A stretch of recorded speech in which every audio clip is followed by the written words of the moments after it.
Hello, this is Chef John from FoodWishes.com with Monte Cristo Benedict.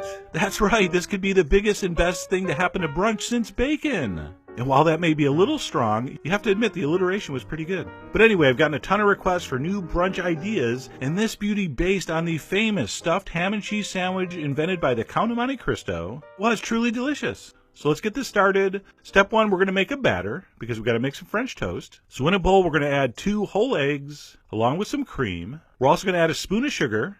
It's very important this component has a little bit of sweetness to it, so some sugar. We're also going to add a pinch of salt, a little pinch of cayenne. This is, after all, a savory dish. And then finally, we'll spice it up with a little bit of cinnamon and a little bit of allspice. All right, we're going to take a whisk and pop that egg in the yolk and mix that up very thoroughly. Okay, so give it a good whisking. And then we're going to go ahead and cut 4 nice thick slices of day-old French bread. I like to go center cut, so they're all about the same size. And then we're going to toss those in the batter one at a time. All right, let it absorb some of the batter. Toss in the next one. Repeat the process until all 4 have been soaked. And by the time you have all 4 in there and tossed, most of the batter should be absorbed. It depends, of course, on how thick you cut it and how dry your bread is. But most of it should get sucked up. I'm not sure if it's capillary action or inertia, although it could be osmosis. But anyway, it'll all be drawn into the bread. And you might have a little bit extra, but what I like to do is let it sit on the counter for about 10 minutes, give it a toss every couple minutes, and you'll see it will absorb just about everything. So that looks good. Next up, we're going to go over to the stove, where I have a large skillet set on medium heat. I've melted about a tablespoon of butter, and we're going to brown those on both sides for about 2 or 3 minutes. Now, very much like our famous restaurant-style French toast video, these are going to get finished in the oven. That's really the secret. We want to make sure the custard in the center of that bread is cooked, so we don't have to worry about cooking these too long here. We just want to get them nice and brown on both sides. When that happens, we're going to remove those to a baking sheet, and then we will begin to build the Monte Cristo. Okay? But before we start, since our pan's hot, I'm going to go ahead and sizzle our ham slices for about 1 minute per side. I mean, the pan's right there on the heat, already dirty. You might as well use it. So I'm going to throw in the ham, just give it a quick sizzle. That's going to dry it out just a little bit, and I think give the sandwich a better texture. So that's just half of it. I did 8 slices. And once our French toast bases are ready and our ham has been heated, we are ready to start assembly.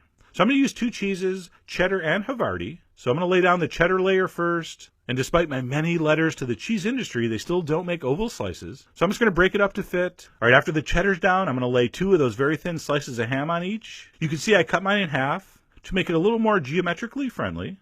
So 2 thin slices of ham on each one.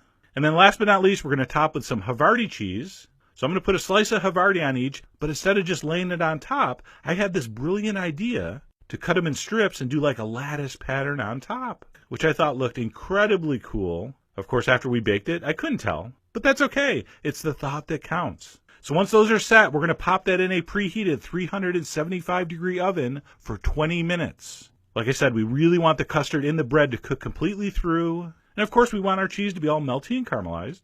So that looks perfect. And then I'm pretty sure you figured out the rest. I'm going to throw that on a plate with a little salad and top it with 2 perfectly poached eggs. And of course, we have videos on how to do those. I'll provide links and there'll be more info in the blog post.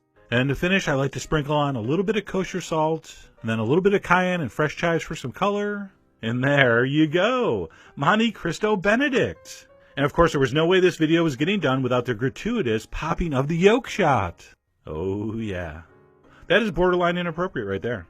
And no, of course you don't need any hollandaise. The poached eggs are the sauce. And how did it taste? Well, imagine the best French toast you ever had, combined with the best ham and cheese sandwich you've ever had, topped with perfectly poached eggs. That's how it tasted. It was fantastic. So whether you're going to whip this up for a Mother's Day brunch, or one of those always appreciated weeknight breakfast for dinners, this really was spectacular, and I hope you give it a try soon. So head over to foodwishes.com for all the ingredient amounts and more info as usual. And as always, enjoy.